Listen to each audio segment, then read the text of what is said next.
नमस्कार। डॉक्टर भल्ला की किस्सा गोई में आपका स्वागत है।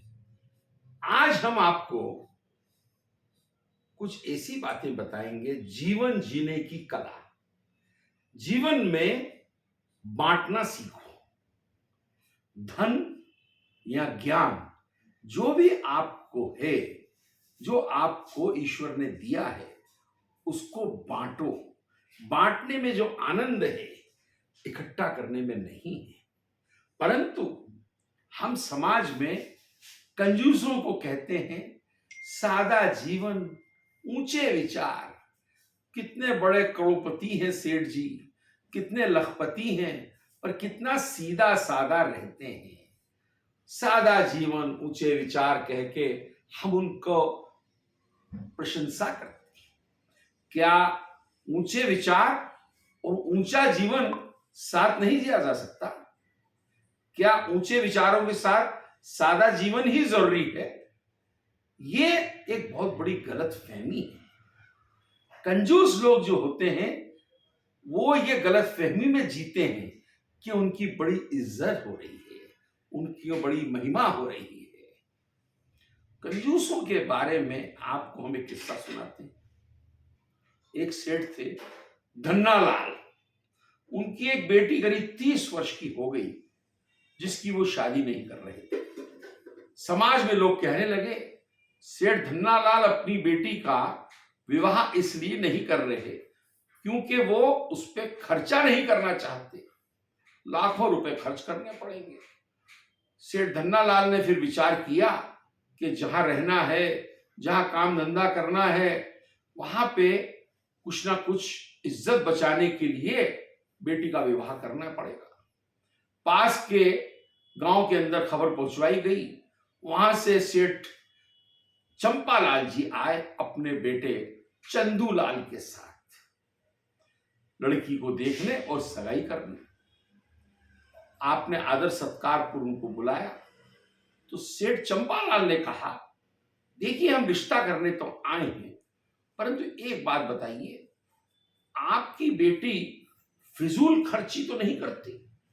क्यों कि हमारे पास जो धन और संपदा है वो पीढ़ी दर पीढ़ी चली आ रही है और हम नहीं चाहते कि ऐसे कोई फिजूल खर्च करने वाली बहू आ जाए और हमारी 100-200 साल पुरानी जायदाद खत्म हो जाए।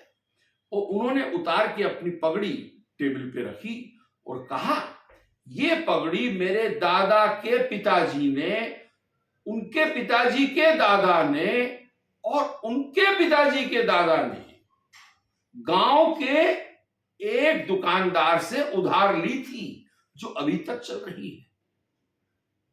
बड़े प्रभावित हुए सेठ धन्नालाल जी। उन्होंने आवाज दी, भाई धन्नो, तुम कुछ सुपारी उपारी लाओ, मेहमान आए।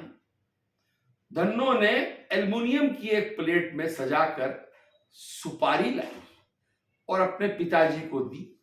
उनके पिताजी ने सुपारी को मुंह में रखा और काफी देर तक मुंह के अंदर उसको चलाते रहे।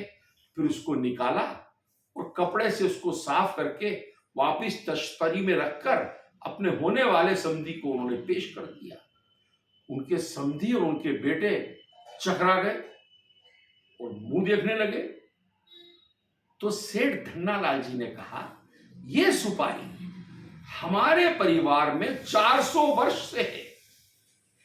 हमारे दादा के पिताजी के दादा और उनके परदादा ने, उसके दादा के दादा ने अकबर बादशाह के महल के बाहर इसको मिली थी, इसको पाया था, जो हमने अभी तक संभाल कर रखी। तो आपने देखा कि हमारी बेटी फिजूल खर्ची नहीं करती। तो आप देख रहे हैं कि लखपति हो या करोड़पति हो, पर कितने कंजूस होते हैं। पर ये याद रखिए, ये कंजूसी और ये धन को जमा करके अपनी तिजोरियों में रखने से आपको सुख नहीं मिलता। सुख मिलता है बांटने से। सुख को बांटना पड़ता है और इसी प्रकार ज्ञान को भी बांटना पड़ता है। जितना आप सुख बांटेंगे उतना आप सुख पाएंगे। जितना ज्ञान आप देंगे आप उतना ज्ञान पाएंगे। तो कंजूस मत बनिए और ज्ञान बांटने में भी कंजूस मत रहिए और अपना धन बांटने में भी कंजूसी मत दिखाइए। यही आज का हमारा किस्सा है डॉक्टर भल्ला की किस्सा गोई में। नमस्कार।